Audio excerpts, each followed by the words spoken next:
Boa tarde, queridos. Estamos aqui com a quinta parte das nossas pequenas séries de vídeos sobre a pregação de domingo passado, sobre as duas melhores amigas do cristão. E falamos que elas são a perseguição e a tribulação. E ontem nós vimos que talvez a perseguição e a tribulação venha de uma má semeadura, uma semeadura insensata da nossa parte. Plantamos e colhemos. E esse plantio, né, essa semeadura que nós fizemos, elas produzem muitas coisas, tanto na nossa família como no mundo também. E nós vemos por todos os cantos as consequências, as evidências desse mal, dessa malignidade que existe no mundo. E tudo isso é consequência da queda, a qual os seres humanos, ao começarem a viver por si mesmos e não mais terem um padrão de vida e não mais se submeterem ao Criador, começaram a estragar tudo, começaram a manchar tudo.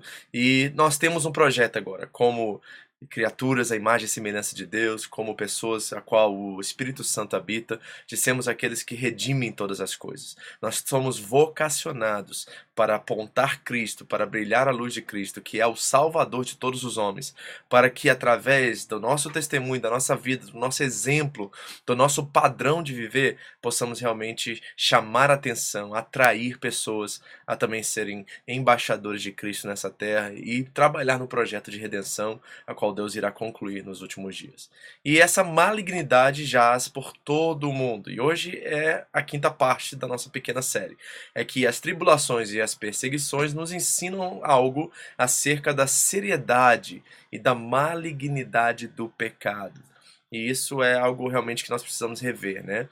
É um dos maiores sinais que os seres humanos estão de fato perdidos e necessitados de um Salvador. Então, quando nós vemos a malignidade, a maldade espalhada, se perpetuando através de homens iníquos, por toda parte, trazendo desumanidade, nós conseguimos realmente perceber em que estado nós estamos diante de Deus.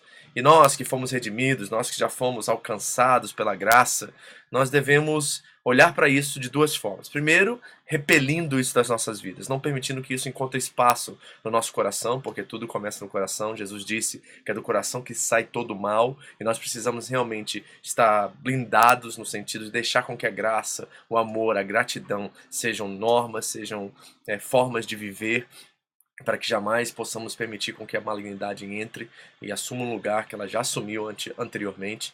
Então nós precisamos repelir esse ódio. Ao olhar para o exemplo, eu coloquei aqui o Holocausto, né, a qual mais de 6 milhões de judeus morreram devido à malignidade humana. Olhamos até para o nosso país hoje, nas questões de corrupção, que tem tirado milhares e milhares de reais da população, da saúde, da educação, entrago a miséria ao povo brasileiro. Nós olhamos esse espalhar, né, esse perpetuar do mal pelo mundo. E nós precisamos repelir isso, não permitir com que isso encontre espaço na nossa família, nas decisões da nossa vida, na forma como atuamos, na forma como vivemos, na forma como trabalhamos. Tudo isso deve ter um impacto na nossa história e na nossa vida. E não só isso, não só repelir, mas observar, né, os péssimos resultados disso na vida de outras pessoas.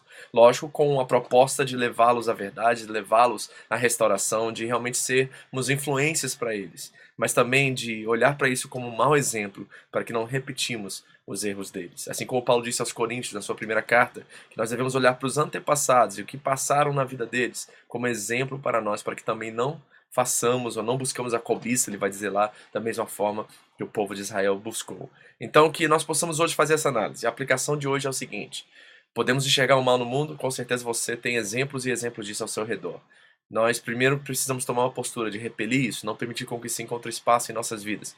E depois, identificar que existe realmente uma ação maligna, demoníaca por detrás de tudo isso, mas existe também um coração humano manchado pelo pecado que causa todas essas coisas. E sermos atores, sermos pessoas de prerrogativa, que têm realmente essa prerrogativa de fazer a diferença, de não ser só um coadjuvante na história da humanidade, mas ser alguém que participe efetivamente para trazer a restauração de todas as coisas.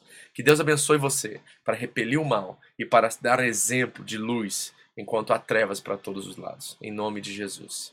Amém.